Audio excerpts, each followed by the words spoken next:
पारू या मालिकेच्या आजच्या भागात आपण पाहणार आहोत किर्लोस्कर कुटुंबातील सगळेजण हरीश आणि साईला श्रद्धांजली देण्यासाठी एकत्र जमलेले असतात। हॉलमध्ये त्या दोघांचे फोटो लावलेले असतात आणि सगळेजण हात जोडून तिथे उभे असतात। सगळ्यांनाच हरीश आणि साईबद्दल वाईट वाटत असते आणि मग त्यानंतर पारू त्या फोटोंच्या समोर येते।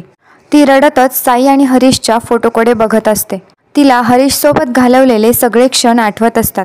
ती मनाशीच म्हणत असते की हरीश सर, तुम्ही माझे खूप चांगले मित्र होता। मला माहीत होतं की तुम्ही कधीच चुकीचं वागू शकणार नाही, पण तरीही तुम्ही नव्याने माझ्या आयुष्यात आलात तेव्हा मी तुमच्यावर अविश्वास दाखवला, पण तुम्ही मात्र शेवटपर्यंत माझ्या भल्याचाच विचार केला।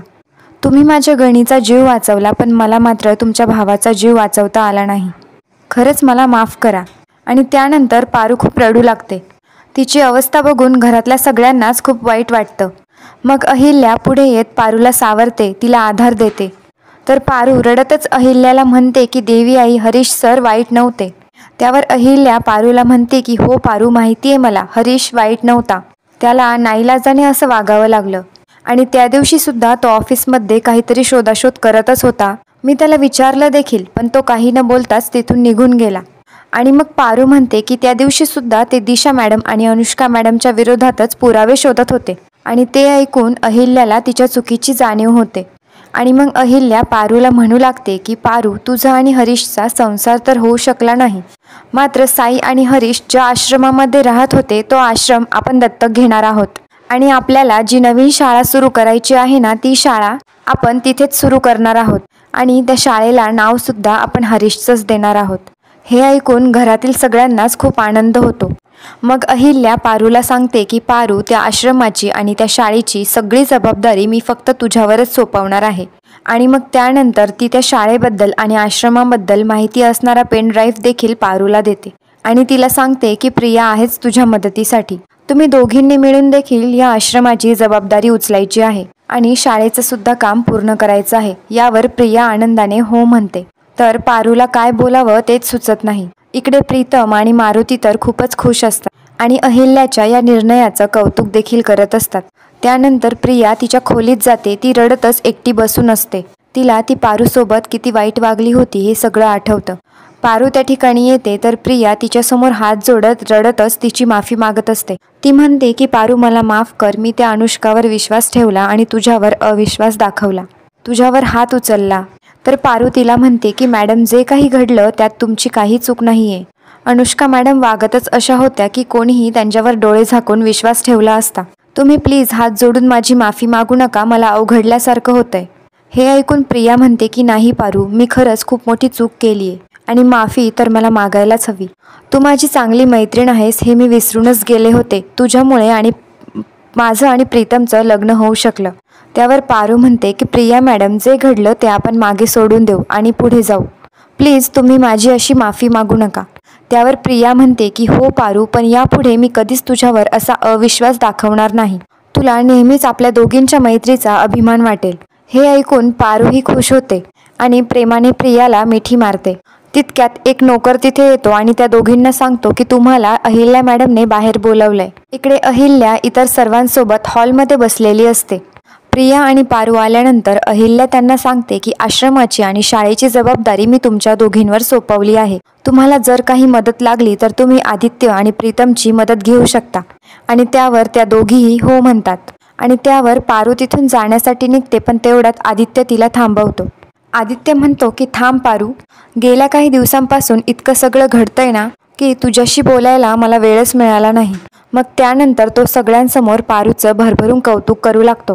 तो म्हणत असतो की आपल्या घरावर जे संकट आलं होतं ते आपण सगळ्यांनी मिळूनच परतवून लावलं आहे। पण यात पारूने जो काही धाडसीपणा दाखवला आहे तो खरंच कौतुक करण्यासारखा आहे। प्रीतमच्या वेळीसुद्धा तिनेच आपल्याला सावध केलं होतं आणि आताही अनुष्काच्या बाबतीत आपल्याला सावध केलं, पण आपण तिच्यावर विश्वास दाखवला नाही। असं बोलून तो पारूचं कौतुक करत म्हणतो की पारू, आम्हाला माफ कर, यापुढे आम्ही तुझ्यावर असा अविश्वास दाखवणार नाही। आणि त्यावर पारूसुद्धा हो म्हणते। आणि मग आदित्य म्हणू लागतो की या सगळ्या गडबडीमध्ये आपल्या कंपनीकडे, आपल्या बिझनेसकडे थोडं दुर्लक्ष झालं। आता मी पुन्हा एकदा जोमाने आपल्या कामाला सुरुवात करणार आहे। पण तितक्यात प्रीतम हसतच म्हणतो, अरे दादा, आता आई तुझ्या आयुष्यात आता कोणत्या तरी वेगळ्याच मुलीला घेऊन येईन बघ। 2-3 आठवड्यातच ती तुझ्यासाठी एक नवीन मुलगी शोधायला सुरुवात करेल. आणि ते ऐकून अहिल्या घाबरूनच म्हणते की नाही नाही, आता तर मला खरंच भीती वाटतेय, कारण दोन्ही वेळी माझी निवड चुकली. आता तर मी धसकाच घेतला आहे, त्यामुळे मी काही आदित्यसाठी मुलगी शोधणार नाही. आणि मग ते ऐकून दामिनी लगेच म्हणते की वहिनी, मी आपल्या आदित्यसाठी एक मुलगी शोधू का? तुम्ही जरा आराम करा, आदित्यची जबाबदारी आता मी घेते. त्यावर अहिल्या म्हणते की दामिनी, या घरासाठी सून आणि आदित्यसाठी एक मुलगी शोधायची आहे, ही काही खायची गोष्ट नाहीये. आणि ते ऐकून दामिनी गप्प बसते. त्यावर अहिल्या लगेच म्हणते की आदित्यसाठी मुलगी फक्त पारूच शोधेल.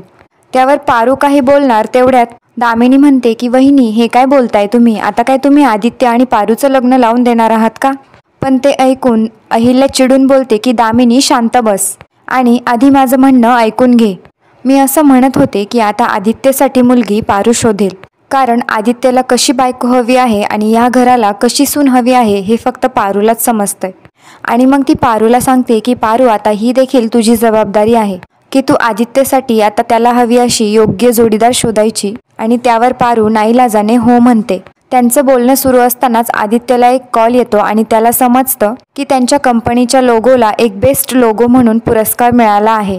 आणि ही बातमी ऐकून तू खूपच खुश होतो आणि लगेच घरातील सगळ्यांना सांगतो. हे ऐकून बाकी सगळेजण खूप आनंदी होतात. दुसरीकडे दिशाला सुद्धा हे सगळं समजलेलं असतं आणि ती खूप चिडलेली असते. ती म्हणत असते की ही अहिल्या अनस्टॉपेबल आहे, तिला कितीही थांबवायचा प्रयत्न केला तरी ही काही थांबणार नाही.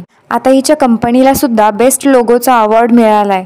आणि मग तितक्यात तिला आठवतं की हरीशने सांगितलं होतं त्या लोगोवर असणारे डोळे पारूचे आहेत. आणि मग ती हसतच म्हणते की ही गोष्ट त्या हरीशने अजून कोणालाही सांगितलेली नाही अशी माझी खात्री आहे, आणि आता मी याच गोष्टीचा पुरेपूर वापर करून घेणार. आणि मग ती हसतच पुन्हा एकदा कारस्थानांना सुरुवात करते. दुसऱ्या दिवशी सगळेजण सकाळी चहा नाश्ता करत असतानाच दिशा तिच्या वकिलांना घेऊन तिथे येते.